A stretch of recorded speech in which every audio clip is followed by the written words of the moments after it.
Two phones, same parking lot, same Monday. One is already buzzing before the car door opens. The other hasn't made a sound in 4 years.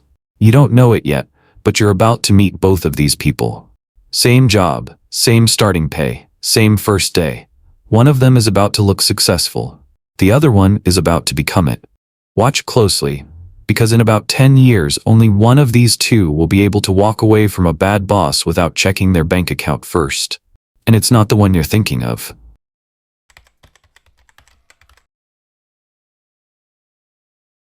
You're 23, first day, orientation room, fluorescent lights. A guy named Holt hands you a folder and says, "Read page 4 twice." Everybody skips it and regrets it. You don't skip it. 2 weeks later, your first paycheck hits. $1,800. After tax. That's it. That's the number both of you are staring at tonight, in 2 different apartments on 2 different sides of town. Same number, same city, same first day. Here's where it splits. Path A. You're sitting on the edge of your bed. Roommate's TV bleeding through the wall. You open your banking app. You set up one transfer, automatic. $150, gone before you ever see it in checking. You don't feel anything doing this. No music swells. No plaque unlocks. You just tap confirm and then you go make dinner. Eggs. Ramen. Whatever's in the cabinet. That's it. That's the whole scene. Path B. Saturday. You walk into a phone store because your current one is getting old. It's 14 months old. A guy named Colt, nice guy good at his job, slides a new model across the counter. Says the word upgrade like it's a fact, not a pitch. 0 down. Just an add-on to your carrier bill. 24 months. You don't do the math, you do the feeling. And the feeling says yes. You walk out holding a box that smells like new plastic and possibility. Monday, back at work. Reese leans over your desk, nods at the phone. That the new one? Yeah, you say, casual, like it wasn't a decision. It was a decision. Here's the part nobody tells you about year 1. Neither of these two people feels rich. Neither feels behind. You both go to work. You both make jokes in the break room. You both drive home the same distance, past the same gas station, under the same sky. The gap hasn't shown up anywhere yet. Not in your face, not in your car, not in the way people talk to you. It's just sitting there, quiet, underneath everything. One contract just got signed for 24 months. Remember that number. It's gonna matter again. Right around the exact same month you might lose your job. But that's later. Right now it's just a Tuesday. A paycheck. A choice that didn't feel like a choice. The first financial decision you ever make almost never feels like one. It feels like a Tuesday.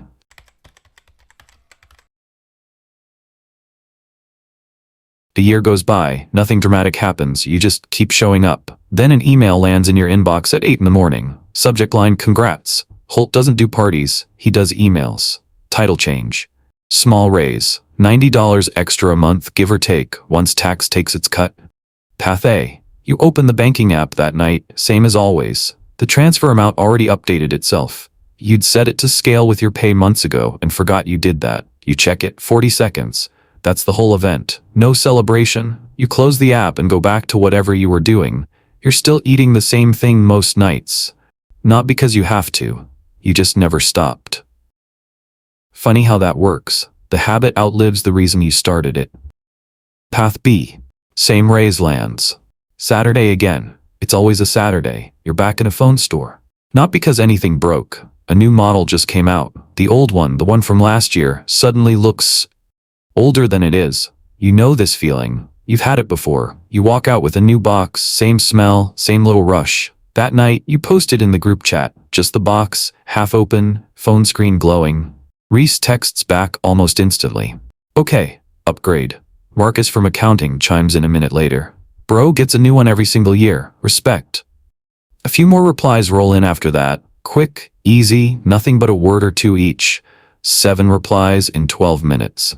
It feels good. It's supposed to feel good. That's the whole design. Here's the thing about year 2 that nobody puts in a headline. Nothing bad happened. Nobody's struggling. Nobody's celebrating too hard. You're both just doing what feels normal to you.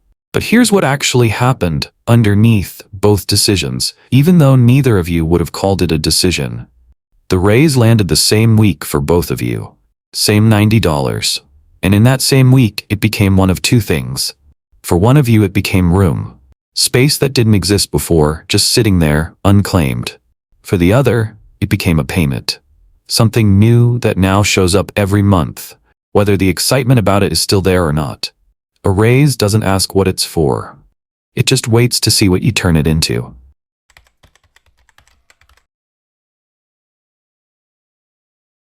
"2 years in now. Dana from Claims is getting married. Fall wedding, string lights over a barn venue outside town, the kind of place that looks better in photos than it does walking in. Half the office is invited. You're both there. Path A. You picked up a card at the drugstore 2 days before. Sat at your kitchen table, pen hovering, doing quiet math in your head. Not stingy math. Fair math. You settle on a number, write it, seal it, and that's it. You don't think about it again until you're handing it over at the gift table, and even then it's just done. One small motion. Nobody watches you do it. You skip the bachelor trip that happened the month before. Everyone flew out to the coast for 3 days. You said work was busy. It wasn't, really. You'd looked at the flight price once, closed the tab, and never looked again. Path B. You went on that trip. Flights, hotel, the whole thing. The booking app had a little line of text under the price. 0% APR for 12 months. Gray, small, easy to skim past when you're excited about a beach weekend with people you like. You didn't read the fine print. Nobody reads the fine print at 11 at night, half asleep, credit card already pulled up on your phone. At the wedding itself, you're taking photos on the new phone, portrait mode. Background blurred just right, faces sharp. A woman you barely know, Dana's cousin maybe, leans over and says, "Wait, that camera is insane. What phone is that?" You tell her. It feels nice, that little moment. Somebody noticed something about you and it wasn't nothing. 3 weeks later, a notification slides across your lock screen. Credit limit increased. You didn't ask for it. Nobody called to check if you wanted it. Somewhere in a system you never see, your payment history, your income, your utilization, all of it got run through a formula. And the formula came back with a number higher than the one you started with. Nobody at the bank sat down and asked whether more credit was actually good for you. That's not really the question they're set up to ask. The bank wasn't asking whether you needed more room to spend. It was asking whether you were likely to pay it back. Those two questions sound close. They're not the same question at all. 3-4 years in now. Somebody's cousin graduated. Backyard barbecue, folding chairs dragged out from a garage, an uncle arguing with the grill as it owes him money. Path A gets cornered by an aunt named Marlene. Sweet woman, means well, holds a paper plate in one hand and says, "Loud enough for 3 other people to hear?" "You still driving that same car, honey? And is that the same phone?" "Girl, upgrade something." Everyone laughs. It's a joke. You laugh too. You don't explain the transfer that happens every payday like clockwork now. You don't explain that the phone still does exactly what you need it to do, and that's kind of the whole point. You just say something like, "It still works," and reach for another burger. Later, you're standing near the food table by yourself for a minute. Not sad, not left out exactly. Just a half step removed from a conversation happening 10 feet away about someone's new SUV lease. You're not part of it. You don't want to be part of it. But you notice the gap. You always notice it now, even when nobody else does. Path B gets a different kind of attention. "Look at you," someone says. "You're doing so well." Someone gestures vaguely. The phone, the outfit, the general shine of things. And this year, some of that attention is earned. Back in the spring, you'd flown home for a week when your dad was recovering from a knee surgery. Booked the ticket without thinking twice. No promotion involved. No fine print to skim past. You cooked for him. Sat with your mom on the porch most evenings. Nobody at this cookout knows about that trip. And you're not about to bring it up now. But it sits in you as one of the better things you've done with money in the last few years. That one wasn't a mistake. That one mattered. The problem was never any single purchase. It's what happened around it. Because the same month you flew home, you'd also just signed for the new phone. And the trip before that. And the apartment upgrade before that. 6 months back, the one with the better parking and the shorter commute. A genuinely good call, the kind of decision that saves you real time every single week. Each one, on its own, made sense. Nobody sat you down and asked how they'd all add up sitting next to each other on the same statement. There was never a ceiling. That was the whole issue. Every good year found a new place to spend itself, and every one of those places felt reasonable in the moment it happened. 20 minutes into the cookout, a distant cousin pulls you aside. Asks to borrow $70. Just until Friday. You say yes, because saying no to family who just called you successful feels almost impossible, like it would prove them wrong in real time. Friday comes. No $70. You don't bring it up, neither do they. You get it back in October. Nobody mentions the 5 months in between. Here's the part that doesn't show up on anyone's spreadsheet, and never will. Path A starts feeling a specific kind of quiet at gatherings like this. Not sad, not angry, just slightly apart from the room. The way you feel at a party where everyone's speaking a language you technically understand but stopped practicing. Path B feels something too, though it's harder to name. The compliments land, and some of them are for things worth being complimented on. But underneath the good decisions and the fine ones, and the not-so-fine ones, there's no line anywhere that says this is enough. Stop here for now. Every raise, every good month, every bit of extra room just gets absorbed into whatever's next. Nothing gets set aside on purpose. It just gets spent on purpose, one reasonable thing at a time. Neither of you says any of this out loud. You both just help clean up when it's time, load the leftovers into the car, and drive home. Nobody at the cookout can see your bank balance. They can only see your phone.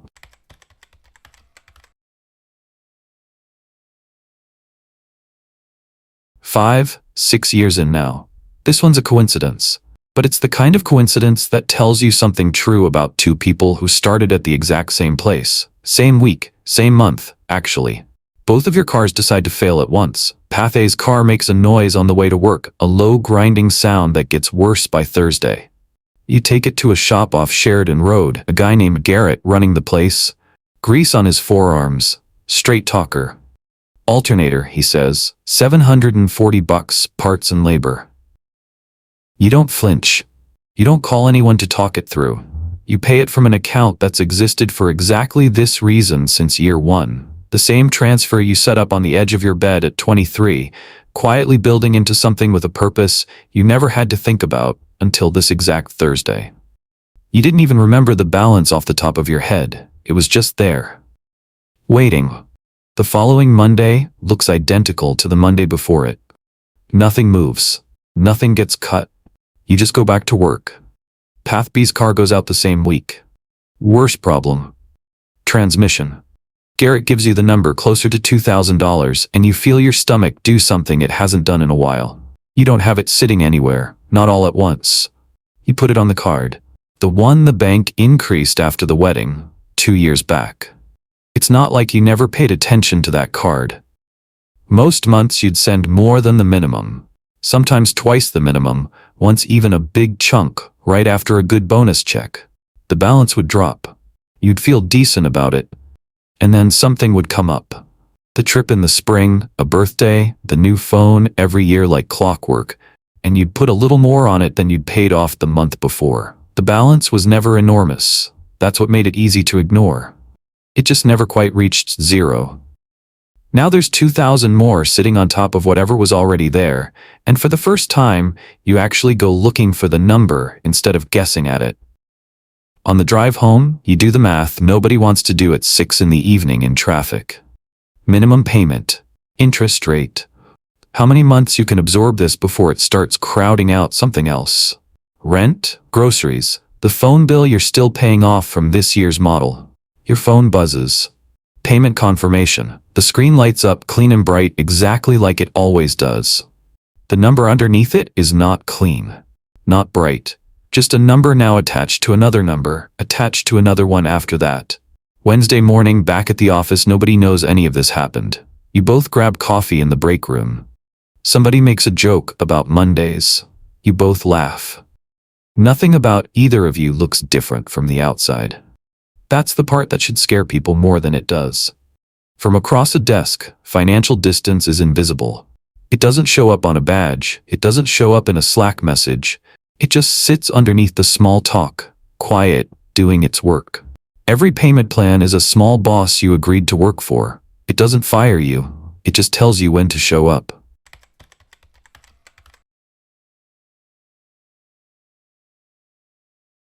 7, 8 years and now. The company rents out a hall downtown for the holiday party. String lights again. Feels like every major moment in this story happens under string lights. There's a photo booth in the corner with props nobody actually needs. Feather bows, oversized sunglasses, a cardboard cutout of a reindeer. Holt's up front with a microphone, doing the thing he does every year. Half genuine, half awkward, thanking everyone for a great 12 months. Nobody's really listening. Everyone's got a drink in hand and one eye on the dessert table. Someone asks Path B where they went for vacation this year. Simple question. Small talk at a party. Didn't really travel much, Path B says. Budget's tight this year. You know how it is. It's technically true, just not for the reason anyone in that conversation would assume. Nobody pushes. It's a party. Everyone's a little tired of talking about vacations by December anyway, so the conversation just moves on to something else. Somebody's kid, somebody's new apartment, the usual. Path A ends up in the photo booth with a coworker who started 6 months ago, someone who's never met Reese or Dana or heard any of this story. The coworker doesn't know about the transfer setup on the edge of a bed 8 years ago, doesn't know about the alternator, the $70, any of it. All they see is a phone getting pulled out to check the time, the same one from years back now, genuinely old by any measure. Screen protector peeling up at one corner like it's been trying to leave for a while. Nobody comments on it anymore. It stopped being noticeable a long time ago. It just became part of the furniture, the way a habit does once it's old enough that you forget it was ever a decision in the first place. The two of you end up near the same table for a few minutes, plates in hand, making the kind of small talk people make at a work party. Nothing deep, nothing revealing. From where anyone else in that room is standing, you look like two coworkers having a fine year. Same job. Same company holiday party. Same fluorescent adjacent string lights. Nobody in that room could have pointed at either of you and said who was ahead. That's the thing about this stretch of the story. It doesn't announce itself. Nothing about tonight tells anyone which one of you is quietly fine and which one of you is quietly not. It just keeps building. Underneath the small talk. Underneath the photo booth. Underneath the string lights. Quietly.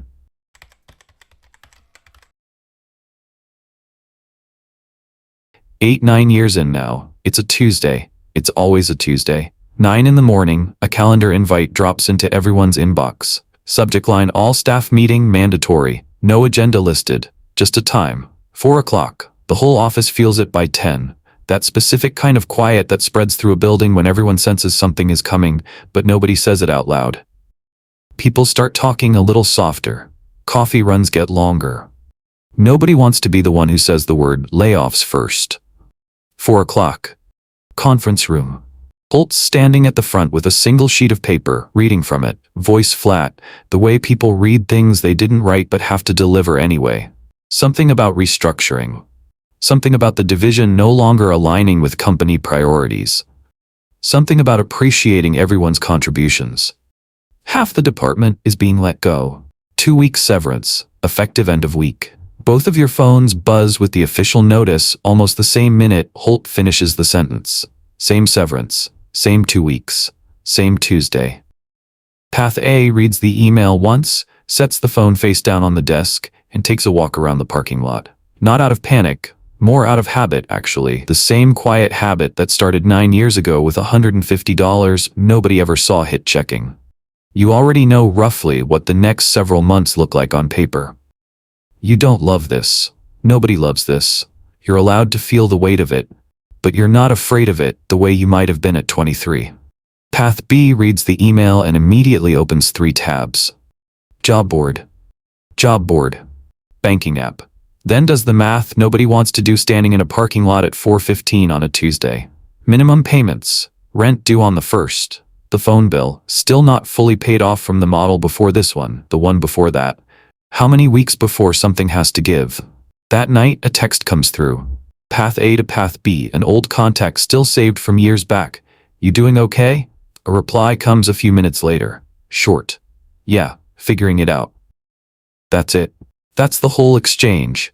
No details, no numbers. Just two people who used to work the same job, checking in the way people do when they don't quite know what else to say. Neither of you sleeps particularly well that night. That part's the same for both of you. Nobody sleeps great the night they lose a job, no matter what their bank account says. But the 2 weeks of severance land differently for each of you. For one of you, it's 2 weeks on top of a runway that already exists, the alternator fund, the accounts that kept filling themselves back up every payday without much thought.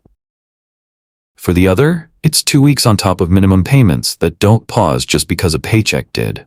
Same layoff, same 2 weeks. But for one of you, losing the job is a problem to sit with and think through. For the other, it's a clock that started running the moment Holt finished reading that sheet of paper. One of you keeps the phone on the nightstand that night, checking it every 20 minutes or so, screen lighting up the ceiling each time. The other one puts the phone in another room around 10, picks up a book instead, and actually finishes a chapter before falling asleep. Losing a job was never going to feel good for either of you. That was never really the test. The test was whether losing it also meant owing something.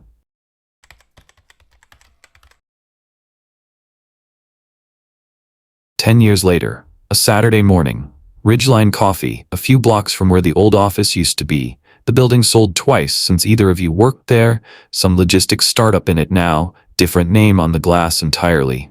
You run into each other by accident, not planned. Just two people reaching for the same door at the same time, and then that half second of recognition. The kind that takes a beat too long because 10 years changes a face just enough. "No way," one of you says. "I know," the other one says. "It's been forever." You end up at a small table by the window.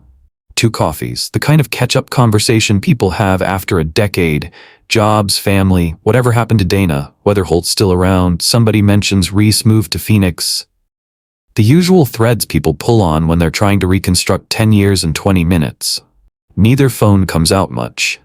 That's the detail that matters here, more than anything either of you actually says out loud. One of you glances at the time once, briefly, then puts it away. The other one just leaves the phone face down on the table the whole time, not performing anything, not hiding anything either. Just not needed right now. Nobody says a number. Nobody asks the real question, so how'd the last 10 years actually go financially? Because nobody asks that question at a coffee shop. But at some point the conversation drifts toward work, the way it always does, and one of you mentions maybe taking a break before the next thing. I don't know. Maybe I'll take a few months, figure out what I actually want to do next, instead of just grabbing whatever's open. The other one nods, stirs the coffee that doesn't need stirring anymore. Yeah, I wish I could do that. I've kinda got to keep the pipeline going though. Between the car and the cards and everything, I can't really afford a gap right now. It's said easily. Not bitter, not envious. Just a fact, stated the way people state facts about their own lives. The kind of sentence you've said so many times it doesn't even sting anymore. Neither of you comments on it. The conversation just moves on to something else. Whatever happened to that guy from accounting, whether the barn venue from Dana's wedding is even still standing. Small talk, easy and familiar. Exactly like it should be between two people who used to sit 20 feet apart for years. But that one exchange is the whole 10 years, compressed into 2 sentences over coffee that's gone lukewarm. One of you is choosing what comes next.